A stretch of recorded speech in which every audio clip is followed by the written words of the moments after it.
Il mio film preferito Sì. è La vita è bella. È bella. La vita è bella è un film che Wah wah.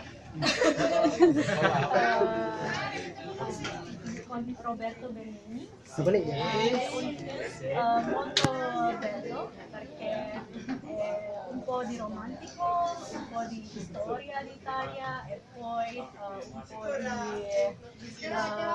di tristezza. Tristezza? Sì. Sì, e poi il film è nominazione di anche la Oscar. Oscar, nominazione di Oscar. È un film molto bello. Magari possiamo vedere insieme un giorno. Grazie. Grazie, grazie mille. Arrivederci.